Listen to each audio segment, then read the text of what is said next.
Hey.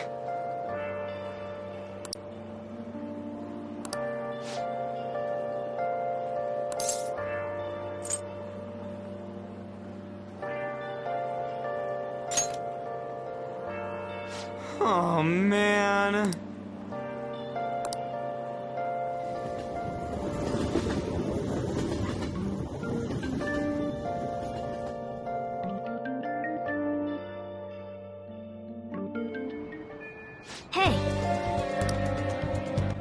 Hello and welcome back to my Let's Play of Persona 5 New Game Plus.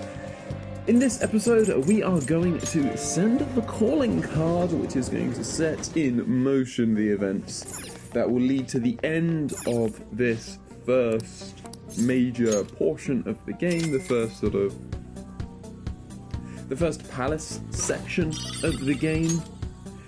And so we've got a little bit of preparation to do beforehand, and that's why we're here at EY's shop. We're going to sell a lot of our treasure, and we're also going to look into the health kit hack that the free DLC that we downloaded, because it includes a soma which we can sell for 50,000 yen, which is an awful lot of yen at this point, and allows us to now really stack up our characters here with some higher level equipment, both in terms of armor, but also in terms of the weapons that we'll be using as well. And whilst this isn't immensely necessary ahead of the Kamoshida boss battle, it is something that we're just going to do, because one of the things that I want to do is try and see how much of the equipment and the weapons of the game we can use throughout this playthrough. And there are certain bits and bobs that are actually quite unique, or different mechanics within the game that you may well not have even experienced if you played the game by yourself. The first time through. That's what you better not use it for, Frank. So, the one thing that I've realised that I didn't do in the next episode is, you'll notice that I got like another 10,000 yen's worth of treasure just by going back into the dungeon, by going back into the palace. And it's worth noting that this is something that you can do at different times throughout the game, but also just because you send the calling card doesn't mean that you have to go straight to the boss battle.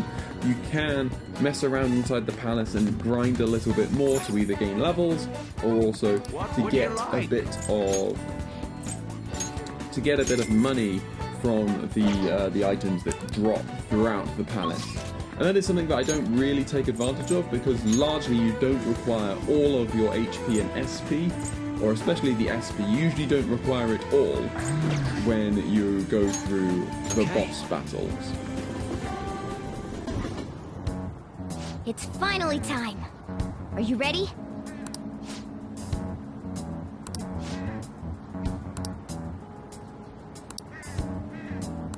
The hell? Now then.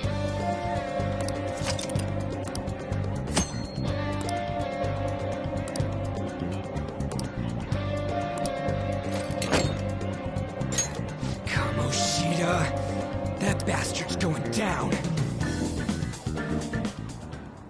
Tomorrow's finally the day. So we send the calling card in the morning, and carry out the plan by the end of the day, right? Correct. The effect won't last that long. Are you worried? Waited too long. Perfect. Going to pull this off no matter what. So, who's going to write the card? Leave it to me! Why? Why? Why wouldn't it be me? This is important. Are you sure you can handle the pressure? I must agree. I really want to get him good. Let me write it. Come on, please.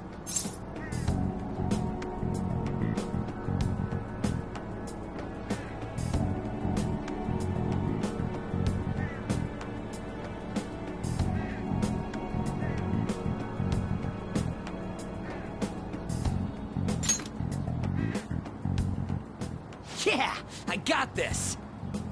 Hey, are you sure about this?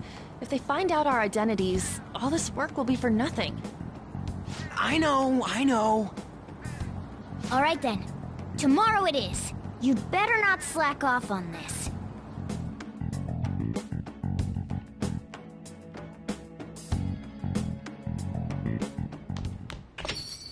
Well then.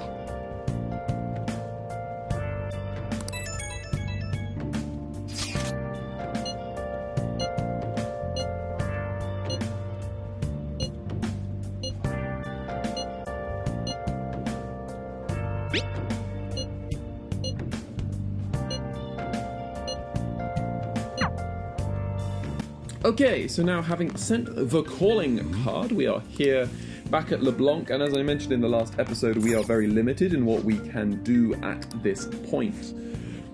We are limited to being able to make coffee, to cook curry when we get the ability to do that, and also to craft infiltration tools.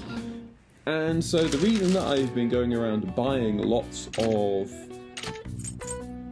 crafting equipment is because I wanted to have enough to be able to craft a lot of different things in this period before we, you know, on this day that we send the calling card, I wanted to be able to craft a fair amount of things. So we craft the element set there.